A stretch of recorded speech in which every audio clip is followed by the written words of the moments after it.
Hello friends, welcome to back my channel. जर तुम्ही असे डल कलरचे व प्रिंटचे गाऊन घालत असाल तर अजिबात घालू नका. त्याऐवजी तुम्ही फ्रेश व डिझायनर गाऊन वापरा. तसेच आता मार्केटमध्ये अम्ब्रेला गाऊन आलेले आहेत, तसे वापरा. खूप स्टायलिश दिसाल. Tips number 2. जर तुम्ही घरी डेली यूजसाठी साडी वापरत असाल तर तुम्ही 2च्या ऐवजी 3 ते 4 किंवा 5 अशा साड्यांचं कलेक्शन ठेवा. याने तुमचा लूक डिफरंट दिसेल, तसेच तुमच्या साड्याही खराब होणार नाहीत. मैत्रिणींनो, टिप्स नंबर आपण 3 बघूया. महिन्यातून एकदा तरी स्वतःला वेळ देत जा.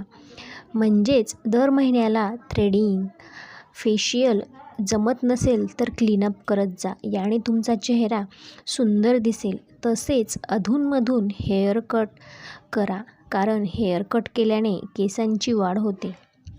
चेहरा व केसांसोबतच तुम्ही हातापायांची काळजीही घेतली पाहिजे. याने तुमचा लूक स्टायलिश दिसेल. मैत्रिणींनो, तुम्ही तुमची हेअरस्टाईल एकच न ठेवता अधूनमधून डिफरंट लूक ठेवावी. तुम्ही जर घरी आंबाडा घालत असाल तर तसे न करता अशी वेगवेगळे लूक क्रिएट करावी. तसेच पोनीटेल एकदम खाली न पाडता थोडी वर पाडावी. याने तुमचा लूक स्टायलिश दिसेल. साडी वेअर करत असताना साडीच्या प्लेट्स मोठ्या न ठेवता थोडी छोटी ठेवावे. याने तुम्ही मॉडर्न दिसाल. तसेच आपण जर घरी असलो तरी आपला सिंपल मेकअप असावा. तुम्हाला खूप फ्रेश वाटेल. तसेच रात्री झोपताना चेहऱ्यावर तुम्ही मॉइश्चरायझर वापरा.